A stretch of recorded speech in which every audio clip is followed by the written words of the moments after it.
우리 아름다운 선교 방송을 애청하시는 형제자매 여러분들, 이 새봄에 여러분들 마음과 삶의 현장에 하나님 은혜로 아름답고 복된 싹이 파릇파릇하게 날 뿐만 아니라 하나님께서 주시는 사랑의 단비로 무럭무럭 자라서 숲을 이루고 또 꽃을 피고 열매를 맺어 복을 누리며 하나님께 영광 돌리기를 바랍니다. 먼저 하나님 말씀 고린도전서 1장 18절부터 몇 말씀 읽겠습니다. 십자가의 도가 멸망하는 자들에게는 미련한 것이요 구원을 얻는 우리에게는 하나님의 능력이라.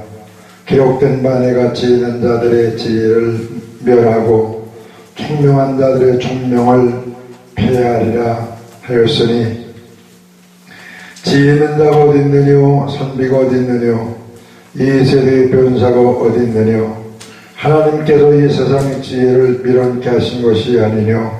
하나님의 지혜에 있어서는 이 세상이 자기 지혜로 하나님을 알지 못하는 고로 하나님께서 전도에 미련한 것으로 믿는 자들을 구원하시기를 기뻐하셨도다. 아멘. 요즘 이 시대는 엄청나게 혼란한 시대입니다. 혼탁합니다. 높낮이, 좌우, 옳고 그름을 분별하기 참 어려운 시대입니다. 그 중에 우리 기독교에서 사이비 이단 시비도 극성을 부리고 있습니다. 이럴 때에 십자가의 도, 십자가에 대한 내 견해가 어떤 것이냐에 따라서 구원을 받을 수 있고 멸망할 수도 있습니다. 오늘 고린도전서 1장 18절에 주님은 바울을 통해서 십자가의 도가 멸망하는 자에겐 미련하게 보인다, 구원을 얻는 우리에게는 하나님의 능력이라고 하신 것을 볼 수 있습니다. 예수님 십자가의 죽으심, 이 한 사건을 어떻게 보느냐에 따라서 멸망의 자리에 그냥 있느냐, 멸망에서 구원을 받을 수 있느냐가 결정됩니다.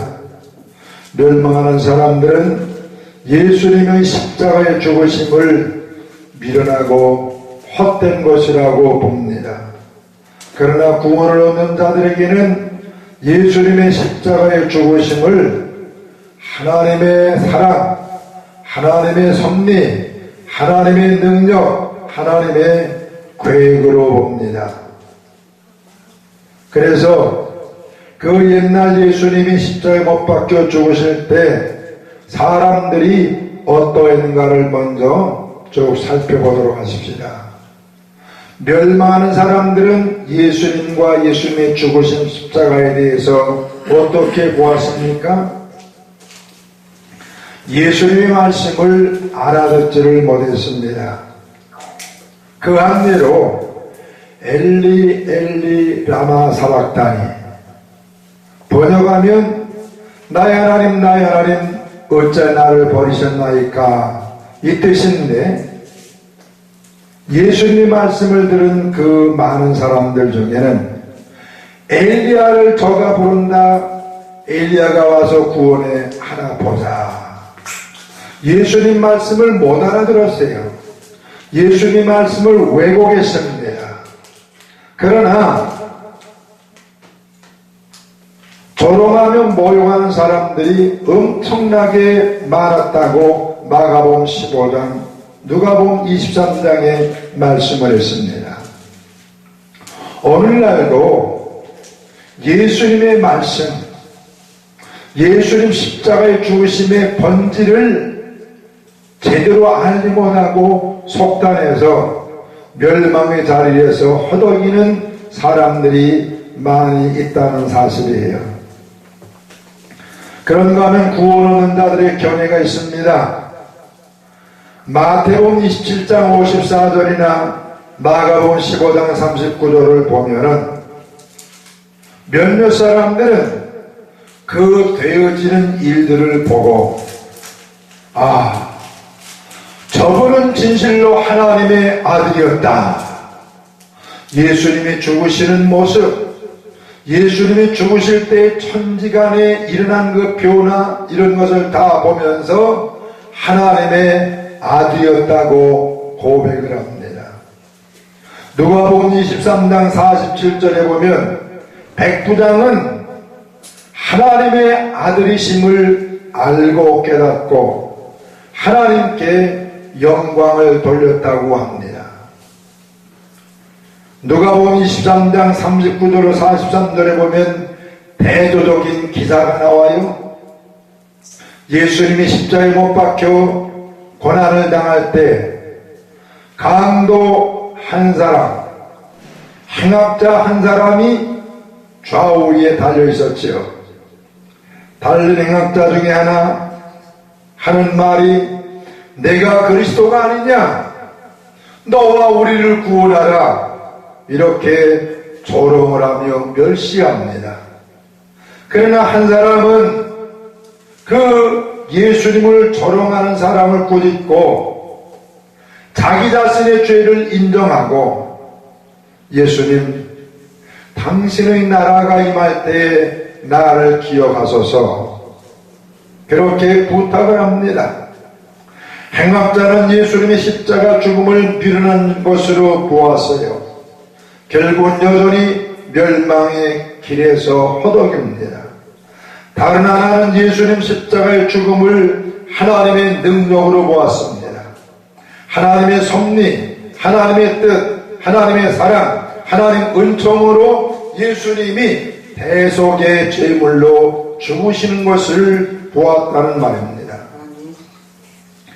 사랑하는 애청자 여러분, 예수님 십자가의 죽으심의 사건에 대해서 어떻게 보고 어떻게 생각하고 어떻게 처신을 합니까? 우리는 이 영적 혼란기에 네 가지는 생각을 해야 돼요. 예수님의 견해가 어떠한지 확인을 해야 합니다. 세상 사람들은 예수님을 선지자 중에 하나로 보았어요. 지금도 예수님을 4대 성인 중에 하나로 보는 학자들이 많이 있잖아요. 그런데 베드로는 예수님을 그리스도여 살아계신 하나님 아들로 보았습니다. 천하만민에게 구원을 주시는 예수로 베드로는 보고 갈파했습니다. 두 번째로 성경에 대한 견해입니다. 성경을 사람의 글로 보는 사람, 하나님의 말씀과 사람의 말과 사탄의 말이 섞여 있다고 보는 사람, 그러므로 이 성경에서 사탄적인, 인간적인, 하나님적인 이 말을 구별해야 된다.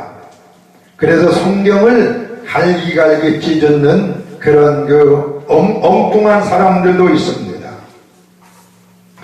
성경은 하나님의 감동으로 된 것으로 교훈과 책망과 바르게 함과 의로 교육하기에 유익하고 하나님의 사람으로 유익하게 한다고 그랬습니다. 성경은 하나님의 감동으로 기록이 됐다. 성경에 대한 견해와 태도를 확인하고 구원의 길에 들어서는 은혜가 있기를 바랍니다.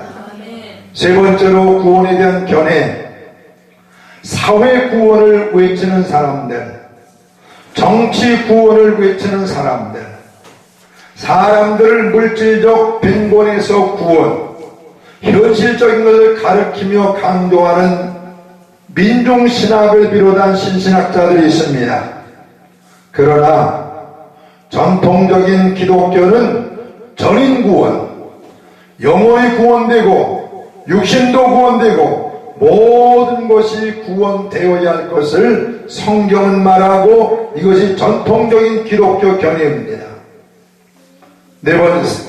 네 번째로 결혼 제도에 대한 견해입니다.